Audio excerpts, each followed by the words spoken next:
What if everything you believed about your limitations was wrong? What if the voice in your head telling you that you're not strong enough, fast enough, or good enough was lying? What if one moment, one single command from someone who had walked through fire, could shatter every excuse you've ever made? This is the story of a young woman who stood at the edge of giving up, watching her dreams crumble with each failed attempt, each disappointed look from her instructors, each whispered doubt from her peers. She had tried everything she knew, pushed herself beyond what she thought was possible, yet failure followed her like a shadow she couldn't escape. But sometimes, rock bottom becomes the solid foundation on which we build our greatest victories. Sometimes, the darkest moment before dawn carries within it the key to everything we've ever wanted. And sometimes, all it takes is one person who sees what we cannot see in ourselves to unlock potential we never knew existed. What happened next didn't just change her military career. It changed her entire understanding of what human beings are truly capable of when they stop fighting against themselves and start fighting for something greater. This is that story. Sara Martinez pressed her face against the cold concrete wall of the training facility, her lungs burning as she gasped for air. Around her, the sounds of successful completion echoed through the obstacle course. Other recruits were finishing the drill, their boots hitting the ground with confident thuds as they crossed the finish line. But Sara remained frozen against the wall, her body trembling not from exertion, but from the crushing weight of another failure. The morning had started like every other day at the Naval Special Warfare Training Facility. Sara had woken at 0500, exactly as she had for the past 6 months. She had eaten the same breakfast, performed the same pre-training rituals, and told herself the same lies about how today would be different. But as she now stood in the shadow of the obstacle she couldn't conquer, those lies felt heavier than the 60-pound pack on her back. The drill was called the Warrior's Gauntlet, and it had become Sara's personal nightmare. A series of physical and mental challenges designed to push special operations candidates to their absolute limits. It required not just strength and speed, but an understanding of tactical thinking under extreme pressure. For 6 months, Sara had watched her fellow candidates master this drill one by one, while she remained stuck in what felt like an endless loop of attempts and failures. The obstacle course itself was intimidating enough. 30-foot rope climbs, wall traversals that required perfect upper body strength, and crawling sections through mud and barbed wire that tested every muscle in the body. But the real challenge wasn't physical.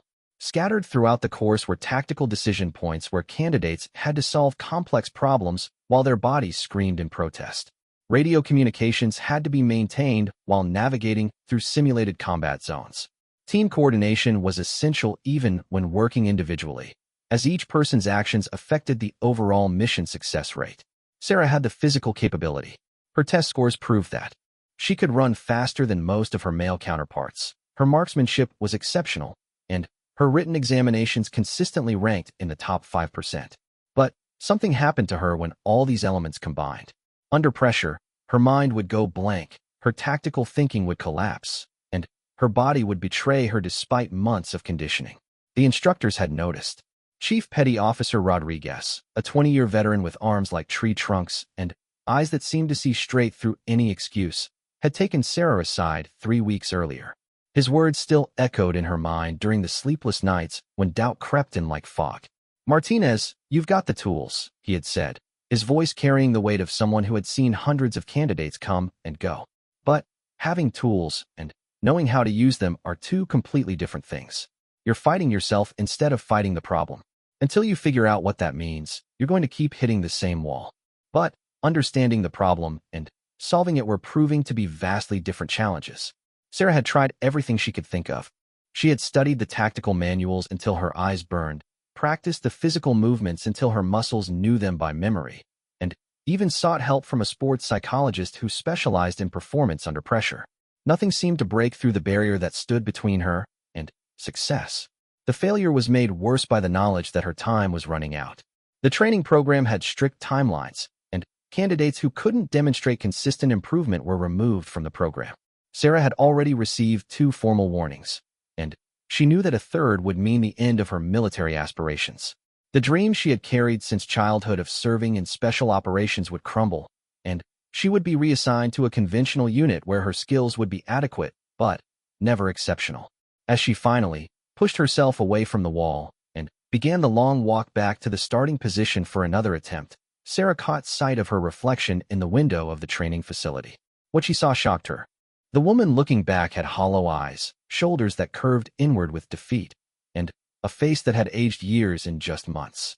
This wasn't the person who had entered the program with fire in her eyes and unshakable determination in her heart. The realization hit her with unexpected force. She had become so focused on not failing that she had forgotten what it felt like to actually try to succeed. Every movement she made was calculated to avoid mistakes rather than to achieve excellence. She was fighting not to lose instead of fighting to win, and that fundamental shift in mindset had infected every aspect of her performance. The other candidates had begun to notice her struggles, though most were too focused on their own challenges to comment directly. But Sarah could feel their sympathetic glances and hear the whispered conversations that stopped when she entered a room. The isolation was perhaps the hardest part of all. She had always been someone who thrived on teamwork and mutual support, but the competitive environment of special operations training created natural divisions between those who were succeeding and those who were struggling. Her family had been supportive, but their encouragement felt hollow when she couldn't share the full extent of her difficulties. Her father, a former Marine, would call every Sunday with stories of his own training experiences and reminders that persistence was the key to military success. Her mother would send care packages filled with homemade cookies and handwritten notes about how proud she was of her daughter's service. But Sarah couldn't bring herself to tell them that she was failing, that their pride might be misplaced, and that their daughter might not be as strong as they believed. The weight of disappointing the people she loved most was almost unbearable. Sarah had always been the achiever in her family, the one who set goals and reached them through sheer force of will. She had been valedictorian of her high school class, captain of the track team, and had graduated from college with highest honors while working 2 part-time jobs to pay for her education. Failure wasn't just unfamiliar to her, it was incomprehensible. But here she was, facing the reality that wanting something desperately and working harder than everyone else didn't guarantee success. The military had taught her many lessons, but this one was the hardest to accept. Sometimes effort alone wasn't enough. Sometimes intelligence and determination and heart weren't sufficient to overcome the specific challenges that stood in your path. As Sarah prepared for what felt like her 1000th attempt at the Warrior's Gauntlet, she noticed something different about the training environment. There was an unusual energy in the air, a sense of anticipation that she couldn't quite identify. Other candidates were whispering among themselves, and the instructors seemed more alert than usual. Then she saw him. Standing near the observation platform was a man she didn't recognize, but whose presence immediately commanded attention. He was shorter than she had expected, maybe 5 feet 8 inches, but he carried himself with the unmistakable confidence of someone who had seen combat and emerged stronger. His uniform was different from the instructors, bearing insignia that Sarah recognized but had never seen in person. This was a Navy SEAL, one of the elite warriors that every special operations candidate dreamed of becoming. The SEAL's eyes were scanning the training area with professional interest, taking in every detail of how the drill was being conducted. When his gaze passed over Sarah, she felt as though he was seeing something that others had missed. There was no judgment in his expression, no disappointment or sympathy. Instead, there was a kind of clinical assessment, as if he was evaluating a piece of equipment to determine its optimal use. Chief Rodriguez approached the SEAL with obvious respect, and they engaged in a brief conversation that Sarah couldn't hear.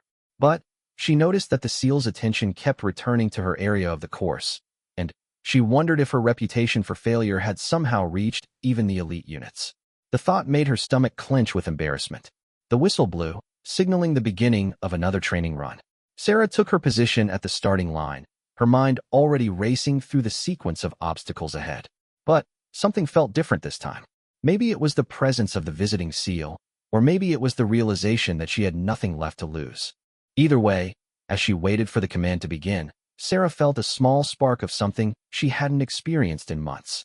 It wasn't confidence, exactly, and it certainly wasn't the certainty of success. But it was the first time in a long while that she wasn't completely convinced she would fail. And sometimes, that tiny shift in perspective is where everything begins to change. The command came, sharp and clear, cutting through the morning air like a blade. Sarah launched herself forward, her body moving with muscle memory while her mind tried to stay focused on the tactical elements ahead. She had no way of knowing that this attempt would be different from all the others, that the presence of one quiet observer would set in motion a chain of events that would transform not just her performance, but her entire understanding of what it meant to be a warrior. As her boots hit the first obstacle, Sarah felt the familiar surge of determination that had carried her this far. But underneath it, growing stronger with each step, was something new. Something that would soon make all the difference in the world. Master Chief Petty Officer Jake Sullivan had seen thousands of warriors in training over his 15-year career with the Navy SEALs.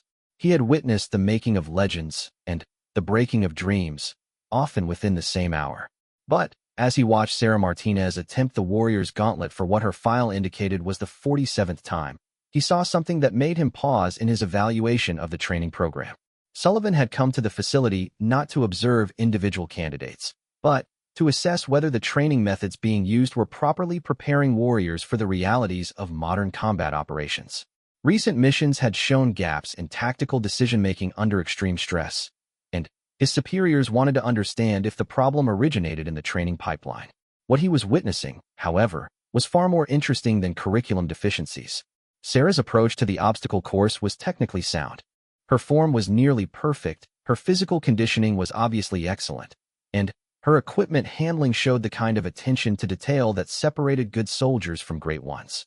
But Sullivan could see the invisible enemy that was defeating her before she even reached the first major obstacle.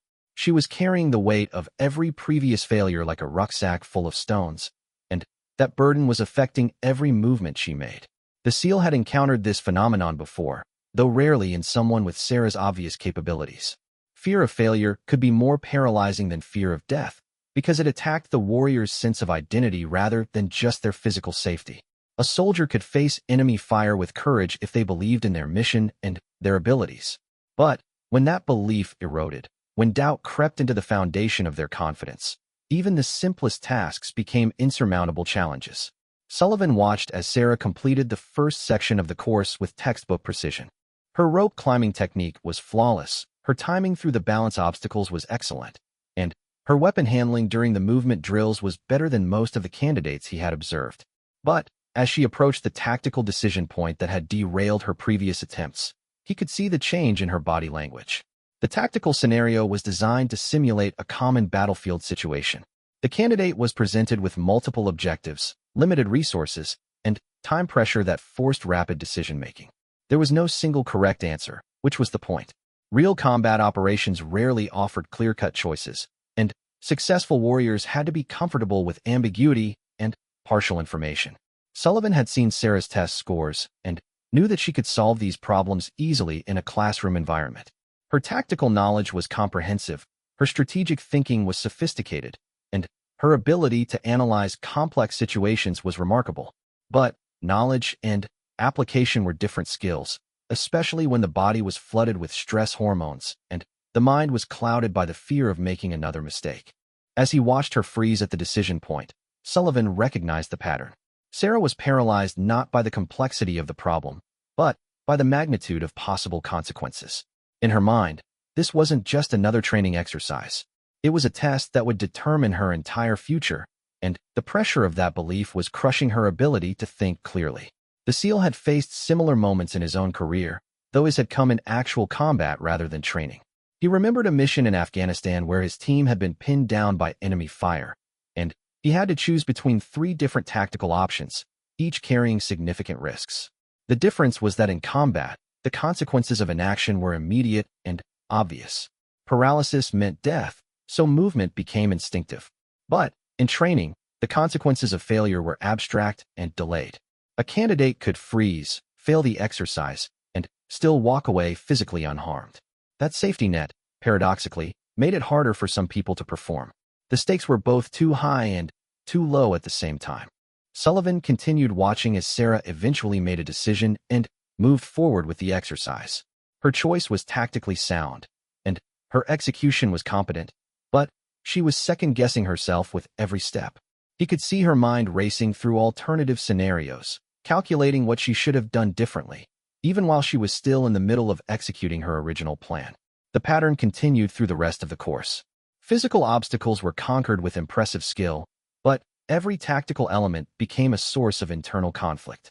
By the time Sarah crossed the finish line, she was mentally exhausted despite being physically capable of running the course several more times. Chief Rodriguez approached Sullivan as Sarah was receiving her debrief from the training instructors. The conversation was predictable. Her physical performance was excellent. Her technical skills were solid, but her tactical decision-making under pressure needed significant improvement. The instructors were professional and supportive, but Sullivan could hear the underlying message. Time was running out for Sarah Martinez. "What do you think, Master Chief?" Rodriguez asked, though his tone suggested he already knew the answer. "She's got all the tools, but she can't seem to put them together when it counts." Sullivan was quiet for a long moment, watching as Sarah walked away from the debrief area with her head down and her shoulders curved inward with disappointment. He had seen that walk before, and he knew where it led. Within days, maybe weeks, Sarah would either quit or be dismissed from the program. Another capable warrior would be lost to the invisible enemy of self-doubt. "She's fighting the wrong battle," Sullivan finally said, his voice carrying the authority of someone who had faced that enemy himself and won. Rodriguez looked confused. "Sir, she's trying not to fail instead of trying to succeed," Sullivan explained. "Every movement she makes is designed to avoid mistakes rather than achieve objectives. It's a defensive mindset in a situation that requires offensive thinking." The concept was fundamental to special operations warfare, though it was often difficult to articulate. In combat, warriors who spent their energy trying not to die usually ended up dead. Survival required aggressive action, calculated risks, and the willingness to accept imperfect solutions to complex problems. The same principles applied to training, but the connection wasn't always obvious to candidates who were struggling with confidence issues. Rodriguez nodded slowly. "I've tried explaining that to her, but it doesn't seem to be getting through. She understands it intellectually, but she can't make the mental shift when the pressure is on." Sullivan had dealt with similar situations before, though usually with experienced operators who had lost their edge after traumatic missions. The solution wasn't more training or better instruction. It was a fundamental rewiring of the warrior's relationship with fear and failure. And that required a different kind of intervention. "Mind if I spend some time with her?" Sullivan asked, though his tone made it clear this was more of a statement than a request. Rodriguez looked surprised. "Of course, Master Chief. But I should warn you, we've tried everything. Sports psychology, additional instruction, modified training protocols. Nothing seems to break through." Sullivan smiled, though there was no humor in it. "Sometimes the problem isn't what you're adding to the training. Sometimes it's what you're taking away." The conversation ended there, but Sullivan's mind was already working on the problem. Sarah Martinez represented something he had seen too often in modern military training. Capable warriors were being lost not because they lacked skill or courage, but because they had been taught to fear failure more than they desired success. The military had always been about pushing people beyond their perceived limitations, but somewhere along the way, the focus had shifted from building warriors to avoiding liability. Training had become safer, more structured, and more predictable. Those changes had their benefits, but they had also created an environment where failure felt catastrophic rather than educational. Sullivan had learned his most valuable lessons from failures, both in training and in combat. The mission where he had made the wrong tactical decision and nearly gotten his team killed had taught him more about leadership than any successful operation. The training exercise where he had frozen under pressure had shown him the importance of mental preparation alongside physical conditioning. But those lessons only had value because he had been allowed to learn from them rather than being eliminated for them. As he watched Sarah disappear into the barracks area, Sullivan began formulating a plan. It wouldn't involve additional physical training or tactical instruction. She had already proven her competence in those areas. Instead, it would require something far more challenging for someone in her situation. It would require her to embrace failure as a teacher rather than an enemy. The next phase of Sarah's training was about to begin, though she didn't know it yet. And, unlike everything she had experienced so far, this training wouldn't focus on avoiding mistakes. Instead, it would teach her to make mistakes quickly, learn from them efficiently, and move forward with confidence rather than hesitation. Sullivan had never worked with a candidate quite like Sarah Martinez before. Her combination of technical skill and mental barriers presented a unique challenge. But he had also never encountered a warrior with her level of potential being wasted on the wrong kind of fight. The real battle was about to begin, and for the first time in months, Sarah was going to have someone in her corner who understood that sometimes the path to success ran straight through the heart of failure. The question was whether she was ready to take that journey, even if it meant abandoning everything she thought she knew about what it meant to be strong. The message came during evening chow, delivered by a junior petty officer who seemed almost nervous to be carrying it. Sarah was sitting alone at the far end of the mess hall, picking at her food and reviewing tactical manuals for the 100th time, when the sailor approached her table. Martinez, Master Chief Sullivan wants to see you at 2,100 hours. Training Facility B. The petty officer didn't wait for a response before hurrying away, leaving Sarah staring at the slip of paper with a mixture of confusion and dread. She knew who Master Chief Sullivan was, of course. Every candidate in the program had heard stories about the legendary SEAL who had served in some of the most dangerous operations of the past decade. But she couldn't imagine why he would want to meet with her specifically, and at this hour. The timing suggested either a serious problem or an opportunity she wasn't sure she was ready for. Training Facility B was normally empty after 2,000 hours, used primarily for specialized instruction and individual coaching sessions. As Sarah made her way across the base in the crisp evening air, she tried to prepare herself for whatever conversation awaited her. Part of her hoped that Sullivan had noticed something in her performance that others had missed, some hidden strength that could be developed into success. But a larger part of her feared that this meeting was simply a more prestigious way of being told that her time in the program was over. The facility was dark except for a single light in the main training area. Sarah found Sullivan there, studying what appeared to be video footage of training exercises on a laptop computer. He looked up when she entered, his expression unreadable but not unkind. Martinez, thank you for coming. His voice carried the kind of quiet authority that made people want to listen carefully. Have a seat. Sarah settled into the chair across from him, her back straight and her hands folded in her lap in perfect military posture. She waited for him to speak, knowing that anything she said first would probably be wrong. I've been watching your performance over the past few days, Sullivan began, closing the laptop and giving her his full attention. I've also reviewed your file, your test scores, and the reports from your instructors. Want to know what I've concluded? Sarah nodded, not trusting her voice to remain steady. You're one of the most technically proficient candidates I've seen in years, he said, and Sarah felt a small surge of hope. Your physical conditioning is excellent, your tactical knowledge is comprehensive, and your marksmanship scores are in the top percentile of everyone who's gone through this program. The hope began to fade as Sarah waited for the inevitable, but that she knew was coming. But you're failing anyway, Sullivan continued. And do you know why? Because I can't perform under pressure, Sarah said, her voice barely above a whisper. Because when everything comes together, I freeze up and make the wrong decisions. Sullivan leaned back in his chair, studying her with those intense eyes that seemed to see straight through any pretense or excuse. Wrong, he said simply. You're failing because you're trying to be perfect instead of trying to be effective. The words hit Sarah like a physical blow.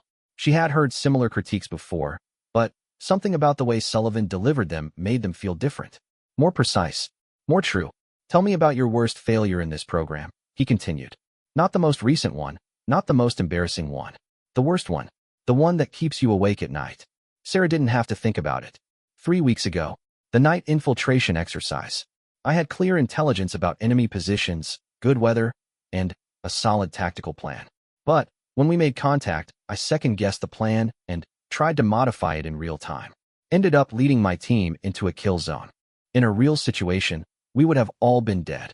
What did you learn from that exercise? The question surprised Sarah. No one had ever asked her what she had learned from her failures.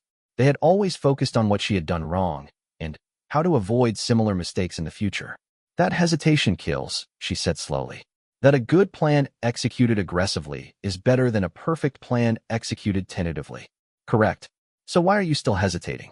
The question hung in the air between them like a challenge. Sarah felt her chest tighten as she struggled to find an answer that didn't sound like an excuse. Because I'm afraid of making another mistake, she finally admitted. Because every time I fail, it feels like proof that I don't belong here. Sullivan was quiet for a long moment, and when he spoke again, his voice carried a weight that hadn't been there before. Let me tell you about my first combat mission, he said. Afghanistan, 2010. I was a new guy, fresh out of SEAL training, convinced that I had all the answers. We were tasked with capturing a high-value target in a compound that intelligence said would be lightly defended. He paused, his eyes focusing on something Sarah couldn't see. Intelligence was wrong. The compound was a trap, and we walked right into it. My team leader was wounded in the first 30 seconds, and, suddenly, I was making decisions that would determine whether 6 of us made it home alive. Sarah found herself leaning forward, drawn into the story despite her nervousness. I made 17 tactical decisions in the next 40 minutes, Sullivan continued.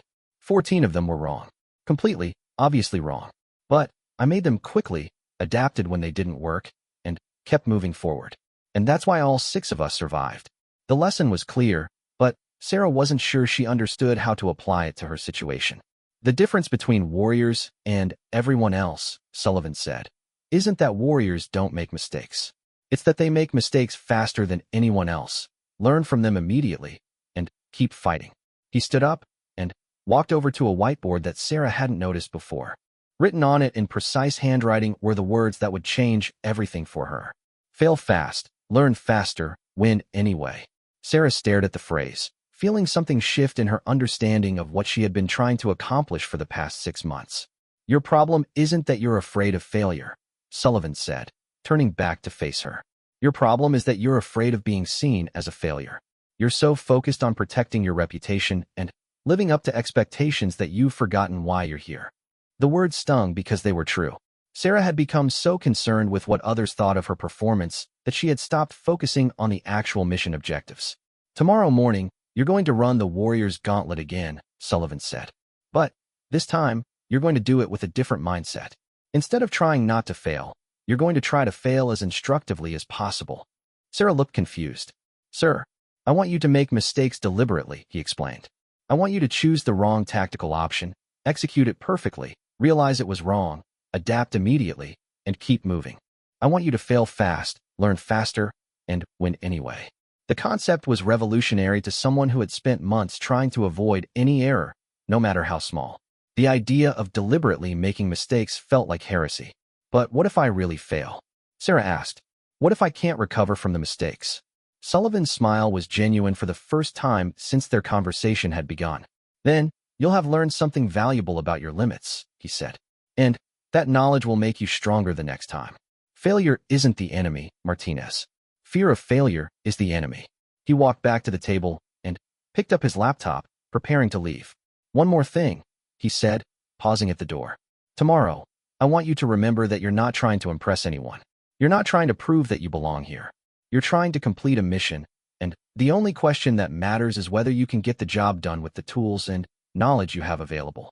Sarah sat alone in the training facility for a long time after Sullivan left, staring at the words on the whiteboard and trying to process what had just happened.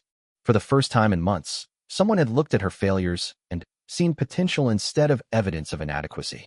The shift in perspective was subtle but profound. Instead of viewing mistakes as personal shortcomings, she was being asked to see them as tactical information. Instead of trying to be perfect, she was being challenged to be effective. Instead of fighting against failure, she was being taught to use it as a weapon. That night, Sarah slept better than she had in weeks. Not because she was confident that she would succeed the next day, but because she finally understood what success meant. It wasn't about being perfect. It wasn't about never making mistakes. It was about completing the mission regardless of the obstacles, including the obstacle of her own fear.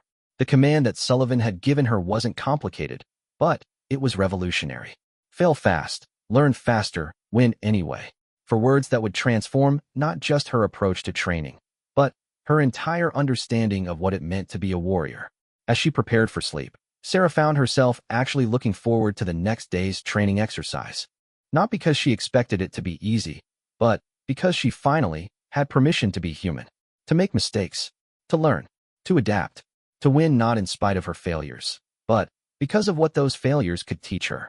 The real training was about to begin, and for the first time in months, Sarah Martinez felt like she might actually be ready for it. The morning of Sarah's next attempt at the Warriors Gauntlet felt different from the moment she opened her eyes. Instead of the familiar knot of anxiety in her stomach, she felt something that took her a moment to identify. It was anticipation, but not the desperate hope that had characterized her previous attempts. This was the calm excitement of someone who was about to learn something important, regardless of the outcome. As she made her way to the training facility, Sarah carried Sullivan's words with her like a new piece of equipment she wasn't quite sure how to use. Fail fast, learn faster, win anyway.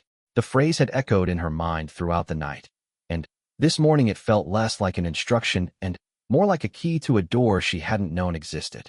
The other candidates were gathered at the starting line with their usual mix of nervousness and determination. Sarah took her position among them, but for the first time in months, she wasn't comparing herself to their apparent confidence or calculating her chances of success relative to theirs. She had a different mission now, one that was entirely her own. Chief Rodriguez noticed the change immediately, though he couldn't have articulated what was different about Sarah's demeanor. Her posture was the same, her equipment was prepared with the same meticulous attention to detail, and her pre-exercise routine was identical to every other attempt. But there was something in her eyes that hadn't been there before. A kind of settled focus that suggested she was present in the moment rather than lost in worries about the future or regrets about the past. Sullivan observed from the same position he had occupied the previous day, though this time his attention was entirely focused on Sarah.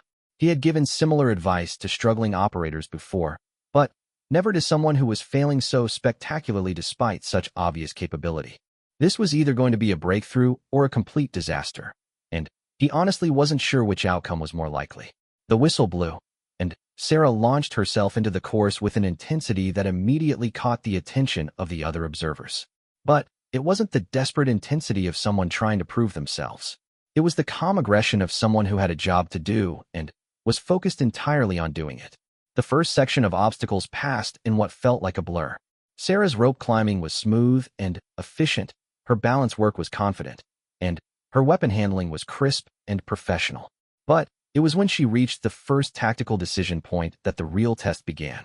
The scenario was familiar: multiple objectives, limited resources, time pressure. But instead of freezing as she analyzed every possible option, Sarah made a choice within seconds and committed to it completely. It was, by any objective analysis, the wrong choice. The tactical situation called for a defensive posture and careful resource management, but Sarah chose an aggressive assault that would likely result in mission failure under normal circumstances. But instead of panicking when she realized her mistake, something extraordinary happened. Sarah adapted. Within 30 seconds of implementing her flawed plan, she recognized that it wasn't working. Instead of trying to salvage an approach that was fundamentally wrong, she immediately shifted to a completely different strategy. She repositioned her simulated team, reallocated her resources, and modified her objectives to match the reality of the situation rather than her original expectations. The adaptation wasn't perfect. Her second approach had its own flaws, and within another minute she was forced to modify it again. But each modification was faster than the last, and each new approach incorporated the lessons from the previous attempts. She was failing fast, learning faster, and continuing to move forward regardless of the setbacks. Sullivan watched with growing amazement as Sarah turned what should have been a catastrophic series of mistakes into a masterclass in adaptive tactical thinking. She was demonstrating something that couldn't be taught in a classroom or practiced in a controlled environment. She was showing the kind of mental flexibility that separated good soldiers from great warriors. The pattern continued throughout the rest of the course. At each tactical decision point, Sarah would make a choice, recognize when it wasn't optimal, adapt immediately, and keep moving. Her solutions weren't textbook perfect, but they were effective. More importantly, they were getting better with each iteration as she learned from her mistakes in real time. By the time Sarah crossed the finish line, she had technically made more tactical errors than in any of her previous attempts. But she had also demonstrated more actual tactical capability than anyone had seen from her before. She had failed fast, learned faster, and won anyway. The debrief session that followed was unlike any that had taken place for Sarah in the past 6 months. Instead of focusing on her mistakes, the instructors found themselves analyzing her adaptations. Instead of discussing what she had done wrong, they were examining how quickly and effectively she had recognized and corrected her errors. "Your initial tactical assessment was completely off base," Chief Rodriguez said, but his tone was more curious than critical. "What made you change your approach so quickly?" Sarah thought for a moment before answering. "I realized that being wrong quickly was better than being uncertain slowly," she said. "Once I committed to a plan, even a flawed one, I could see what was working and what wasn't. But when I was trying to avoid making the wrong choice, I couldn't see anything clearly." The insight was more sophisticated than anything she had expressed in previous debriefs. More importantly, it demonstrated that she was thinking like a tactical decision-maker rather than like someone trying to pass a test. Sullivan approached her as the formal debrief ended, and Sarah could see something in his expression that might have been approval. "How do you feel?" he asked, and the question surprised her. "Tired," Sarah said honestly. "But good. Like I actually did something instead of just trying not to mess up." "You want to know what I saw out there?" Sullivan asked, and Sarah nodded. "I saw someone who made 17 tactical decisions in 40 minutes. 12 of them were wrong. But you corrected them so fast that they became stepping stones to better solutions. That's exactly what tactical thinking looks like in the real world." The parallel to Sullivan's own combat story wasn't lost on Sarah. For the first time, she was beginning to understand that making mistakes wasn't a sign of incompetence. It was evidence of someone who was willing to act decisively even in the face of uncertainty. "What happens now?" Sarah asked, though she was no longer afraid of the answer. "Now you do it again," Sullivan said. "And again, and again, until making mistakes and learning from them becomes as natural as breathing. Until you can fail fast and adapt faster without even thinking about it." Over the following weeks, Sarah's transformation was remarkable to witness. She began approaching every training exercise with the same mindset she had discovered during that pivotal run through the Warrior's Gauntlet. Instead of trying to avoid errors, she was constantly probing for the limits of her knowledge and abilities, making mistakes deliberately when necessary to gather information about what worked and what didn't. Her performance metrics improved dramatically, but more importantly, her approach to problem-solving became increasingly sophisticated. She was no longer paralyzed by uncertainty or perfectionism. Instead, she was comfortable with ambiguity and quick to adapt when her initial assumptions proved incorrect. The other candidates began to notice the change, and many of them started seeking her advice on their own tactical challenges. Sarah found herself becoming not just a competent operator, but a teacher and mentor to others who were struggling with similar mental barriers. The instructors were equally impressed by her development. Chief Rodriguez, who had worked with hundreds of candidates over his career, confided to Sullivan that he had never seen such a rapid and complete transformation in someone's tactical mindset. "It's like she's a completely different person," he said.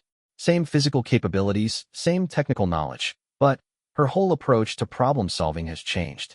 She's thinking like a warrior instead of like a student." Sullivan nodded, though he wasn't surprised by the transformation. He had seen what happened when capable people were freed from the paralysis of perfectionism. Sarah hadn't gained new abilities so much as she had learned to use the abilities she already possessed. The real test, however, was yet to come. Individual training exercises were one thing, but Sarah would soon be facing her final evaluation, a comprehensive assessment that would determine whether she would be allowed to continue in the special operations pipeline. Unlike the controlled environment of daily training, the final evaluation would be conducted under conditions that closely mimicked real combat operations. As Sarah prepared for this ultimate challenge, she found herself thinking not about success or failure, but about the mission objectives and the resources available to accomplish them. The shift in perspective had become so natural that she barely noticed it anymore. She had internalized the lesson that Sullivan had taught her, and it had become part of who she was rather than something she had to remember to do. The warrior that Sarah Martinez was becoming bore little resemblance to the anxious, perfectionist candidate who had struggled through months of failed attempts. She had learned to embrace uncertainty as a tactical advantage, to view mistakes as intelligence gathering, and to see adaptation as the highest form of military competence. The final evaluation would test all of these lessons, but Sarah was no longer worried about the test itself. She was focused on the mission, confident in her ability to adapt to whatever challenges she might face, and ready to fail fast, learn faster, and win anyway. The transformation was complete, and the real adventure was about to begin. The final evaluation began before dawn on a Tuesday that would either mark the end of Sarah's special operations dreams or the beginning of her career as an elite warrior. Unlike the controlled training exercises she had grown accustomed to, this assessment would take place over 72 hours in a remote training area that simulated the complexity and unpredictability of real combat operations. Sarah stood with 11 other candidates at the edge of what looked like hostile territory. Rolling hills covered with dense vegetation stretched to the horizon, broken by abandoned buildings that would serve as objectives and obstacles throughout the evaluation. Somewhere in that terrain, opposing forces played by advanced training units would hunt them while they attempted to complete a series of missions that would test every skill they had developed over months of preparation. Master Chief Sullivan was among the evaluators, though his role would be purely observational. The success or failure of each candidate would be determined by their actions over the next 3 days, and no amount of previous instruction or encouragement would matter if they couldn't perform when it counted most. The mission briefing was deliberately complex and included contradictory intelligence, changing objectives, and resource constraints that would force difficult tactical decisions. Sarah listened to the parameters with the calm focus that had become her trademark since embracing Sullivan's philosophy. She was no longer trying to memorize every detail or anticipate every possible complication. Instead, she was absorbing the essential information while mentally preparing to adapt to whatever surprises awaited. As the candidates dispersed to begin their individual missions, Sarah felt the familiar surge of adrenaline that accompanied high-stakes operations. But underneath the physical excitement was a steady confidence that she had never experienced before in training. She wasn't confident that she would succeed, but she was confident that she could handle whatever challenges emerged and learn from them quickly enough to complete her objectives. The first 24 hours tested every aspect of Sarah's development over the preceding months. Navigation through unfamiliar terrain while avoiding detection required the kind of tactical thinking that had once paralyzed her with indecision. Now, she moved with purpose, making decisions quickly based on available information and adjusting her approach as new intelligence became available. When her planned route was compromised by unexpected enemy patrols, Sarah didn't waste time second-guessing her original plan. She immediately shifted to an alternative approach, using the compromise as an opportunity to gather information about enemy movement patterns that would be valuable for subsequent phases of the mission. The tactical problems she encountered were more complex than anything she had faced in training, but Sarah found herself approaching them with a methodology that felt natural and efficient. She would quickly assess the situation, identify several possible approaches, choose the one that seemed most promising, and execute it decisively. When complications arose, as they invariably did, she would adapt her plan without losing momentum or confidence. Sullivan watched her progress through reports from the field observers, and what he saw confirmed his belief that Sarah had undergone a fundamental transformation. She was making mistakes, sometimes significant ones, but she was learning from them so quickly that they became tactical advantages rather than setbacks. More importantly, she was maintaining forward progress regardless of the obstacles she encountered. On the second day, Sarah faced her most challenging test yet. Her mission required her to coordinate with other candidates to secure and hold a strategic position while under sustained pressure from opposing forces. The scenario was designed to test not just individual competence, but the ability to lead and be led in fluid tactical situations. Sarah found herself working with candidates who were still struggling with some of the perfectionist tendencies that had once characterized her own approach. When one of her teammates froze during a critical tactical decision, Sarah recognized the symptoms immediately. Instead of taking over or expressing frustration, she applied the lessons Sullivan had taught her to help her teammate break through their mental barriers. "Make a choice and execute it," she told him during a brief moment of cover. "Wrong decisions can be corrected, but no decision kills everyone." The intervention worked, and Sarah watched as her teammate shifted from paralysis to action. It was a small moment in the larger context of the evaluation, but it demonstrated that she had not only learned Sullivan's lessons, but could teach them to others under pressure. The final phase of the evaluation presented Sarah with a scenario that would have been her nightmare just months earlier. Multiple objectives, insufficient resources, time pressure, and incomplete information combined to create exactly the kind of ambiguous tactical situation that had once reduced her to frozen indecision. But instead of feeling overwhelmed, Sarah felt energized. This was the kind of challenge that allowed her to demonstrate everything she had learned about adaptive tactical thinking. She quickly prioritized the objectives based on available information, allocated her resources to maximize the probability of mission success, and began executing her plan with aggressive confidence. When her initial approach proved inadequate, she modified it immediately. When new intelligence changed the tactical picture, she adjusted her priorities without losing focus on the overall mission. When equipment failures forced her to improvise solutions, she did so quickly and effectively. By the end of the 72-hour evaluation, Sarah had technically failed to complete 3 of her assigned objectives. But she had demonstrated something far more valuable than perfect execution. She had shown the kind of tactical flexibility and mental resilience that characterized elite warriors in real combat operations. The debrief session took place in a conference room that felt sterile and artificial after 3 days in the field. Sarah sat with the other candidates, exhausted but alert, waiting to learn the fate of months of training and years of dreams. Chief Rodriguez addressed the group first, providing a general assessment of the evaluation and highlighting lessons that applied to all candidates. When he reached Sarah's individual performance, his tone shifted in a way that made her pay closer attention. "Martinez, your technical performance was inconsistent," he began, and Sarah felt her heart sink despite her efforts to remain optimistic. "You failed to complete several primary objectives, made numerous tactical errors, and deviated from standard protocols on multiple occasions." The words felt like physical blows, and Sarah struggled to maintain her composure as what felt like the inevitable conclusion approached. However, Rodriguez continued, and Sarah looked up to see something unexpected in his expression. "Your ability to adapt to changing conditions, learn from mistakes in real time, and maintain mission focus under extreme pressure was exceptional. You demonstrated exactly the kind of tactical thinking we need in special operations personnel." Sarah felt dizzy with relief and confusion. Had she passed or failed? The assessment seemed to contain elements of both outcomes. Sullivan stepped forward to address her directly, and his presence commanded the attention of everyone in the room. "Martinez, 6 months ago you were failing basic training exercises because you were afraid to make mistakes," he said. 3 days ago, you turned multiple tactical failures into mission success because you had learned to use mistakes as tactical intelligence. That transformation represents exactly what we're looking for in special operations candidates." He paused, and Sarah held her breath. "Welcome to the next phase of your training," Sullivan said, and Sarah felt her knees go weak with relief and excitement. The celebration was brief, because Sarah understood that this was not an ending, but a beginning. The next phase of her training would be even more challenging, and the stakes would continue to increase as she progressed toward operational assignments. But she now had something that had been missing from all her previous efforts: the confidence that came from knowing she could handle whatever challenges emerged.